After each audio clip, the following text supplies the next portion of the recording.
Welcome,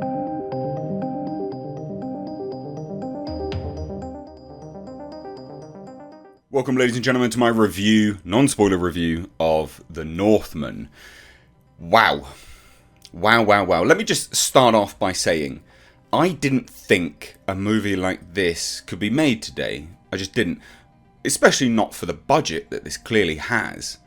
A sizable budget for this type of film. Now, having seen the film, I don't think we're going to get a film like that again for some time. And you know what? That's a tragedy, because this film was absolutely fantastic. I really loved it. This was one of my top, anticipated movies for 2022 when I saw the trailer. Robert Eggers is fantastic. He's a great director. You know, he has a very clear artistic style. He's an indie auteur. And don't let that put you off, right?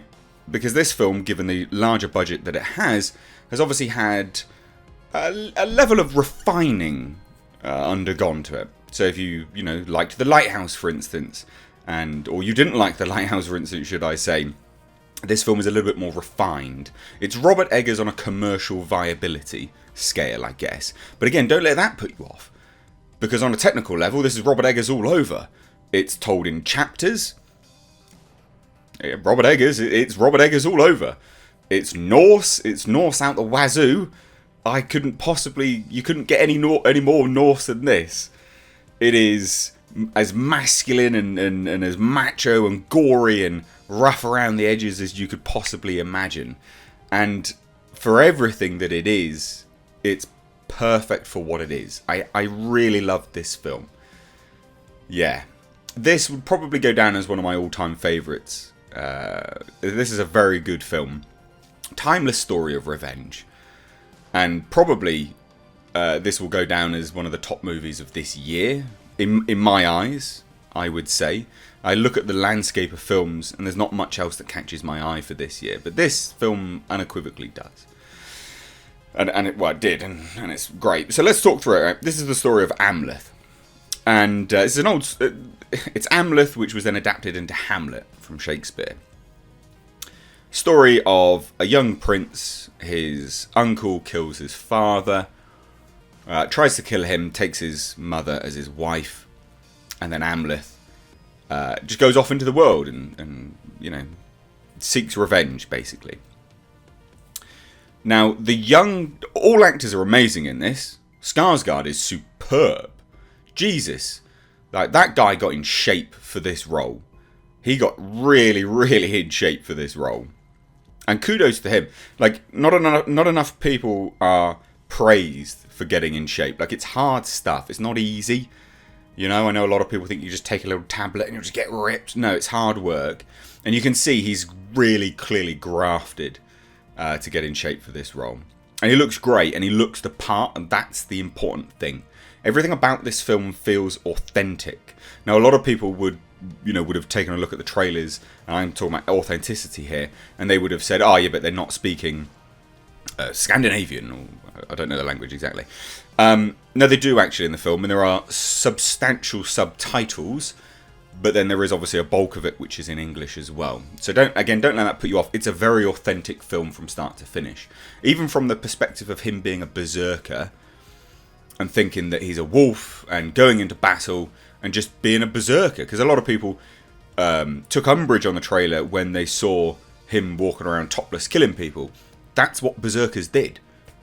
That is what berserkers did. He is and they even say it in the film, what he is. My berserkers. So they actually stay very, very true to the time period, what people believed, the ritualistic approach to life. Yeah, wow. So let's talk about this. Skarsgård is great. Ethan Hawke, I've recently been watching Moon Knight, and he's stellar in Moon Knight. Ethan Hawke is such an underrated actor. In this, obviously he plays Skarsgård's father. It's not a spoiler, he dies. It's an old story. Now, for what he is in this, great. Really, really good. And needs to be in more things, because that man can act. He's really, really, really good. Claes Bang, great. I don't even know if I'm saying the name correctly, but Claes Bang, absolutely fantastic actor. Again, very underutilized. Very, very underutilized. Like loads of TV stuff.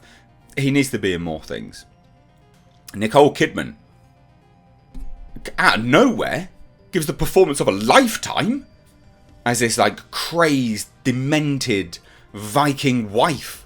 Oh my god, was that a good performance from her. Anya Taylor-Joy, always a joy to see. Love a bit of Anya Taylor-Joy. But she looks great in this as what she is, a Slavic slave, basically. But she does a great performance. Everyone's accents and the sort of English, well, sort of European accent to English accent, everything holds up well. Nothing removed me from the film. Nothing removed me from the film. Willem Dafoe, Jesus. He's getting around a bit lately, isn't he? He's amazing in this. This is so steeped in Norse, you're going to come out thinking you're a Viking.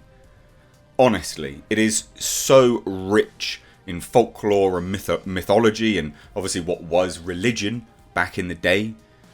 It is, see a Valkyrie riding across the sky? God damn. Loved it. Absolutely loved it. The score was superb. Wow, that score was incredible. The cinematography, absolutely mind-blowing. There are so many amazing one-take shots, tracking shots, and they just work.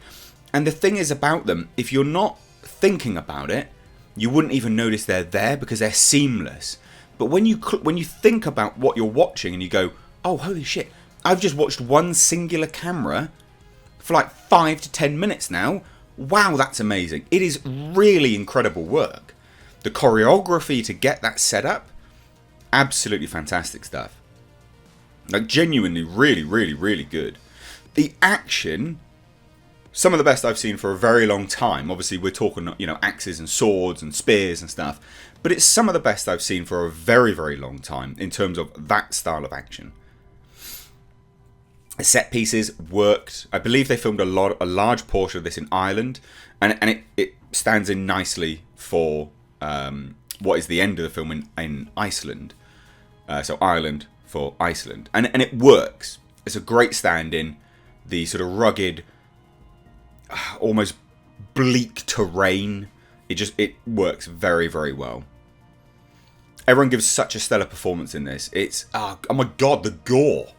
Jesus. The gore in this was so good. But, and the thing is, like, you talk about, like, oh my god, someone gets his nose bit off. Or hacked off. I think it was bitten off. You see, it's just gruesome and grotesque. But it's what it should be. Again, it's very of its time. Do yourself a favour. Go out and watch this film as soon as you possibly can. It's out in the UK now. Go and watch this film. Go and watch this film. There was not enough people in the theatre when I watched this. Handful. Probably about 15 people. Go and watch it. Support a film like this. Because it absolutely deserves it. Unequivocally deserves it. It deserves your support. And a film like this won't get made again. I highly doubt it. So go out and watch this absolute piece of just beautifully grotesque, brutal art. And it's also got heart. There is a really sad story here. And everyone just does such a good job at portraying it. The depth of rage, but also love that is felt throughout this film. Yeah, I loved it. Absolutely loved it. Unequivocally. Go watch it. If you've seen it, I'd love to hear your thoughts. Let me know down below in the comment section. If you're new here, do hit subscribe. Stay up to date on movie news, movie reviews, some slight gaming, and some other bits and bobs, topical discussions. But I'd love to have you here. If you want to support the channel, we've got memberships, we've got Patreon. It's in the description box. I have a second channel, which is in the description box as well. And you can support via buying merchandise underneath the video. Thank you all so much, ladies and gents. Have a great day. Take care.